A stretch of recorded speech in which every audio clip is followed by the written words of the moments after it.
Dad, what are you doing? Ah, you're just in time. Sit down. I've made you all breakfast again. Aw, crap. Now, what I have for you is a nice goat cheese and heirloom tomato frittata. And we're going to top that with a little crème fraîche. We're going to start off by having our cast iron skillet cooked to about medium-high heat. Once we know that it's hot enough, we're going to add in our diced onion.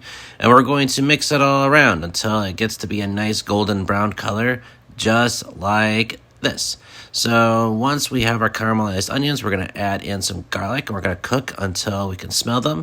I didn't have any heirloom tomatoes to use, so I had to use regular ones. Just don't forget to season them with salt and black pepper. We add those to our pot, making sure that we use them to mix around, because we can use tomatoes to deglaze the pan to get any brown bits that are stuck to the bottom. And we also want to reduce the liquid so that our frittata isn't too wet when it gets done cooking.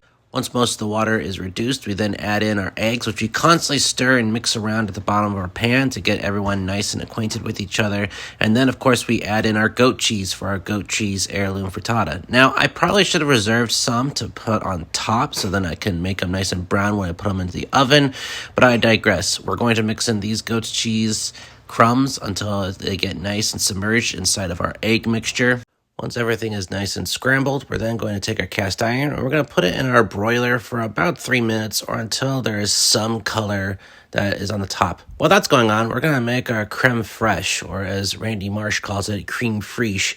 We're going to start off by putting a cup of heavy cream and about 2 tablespoons to a quarter cup of buttermilk inside of our mixture. And then we're going to whip that around until we get sort of like a nice stiff peak. And at first it's going to be very watery, but over time, because it's heavy cream, it's going to be nice and thick.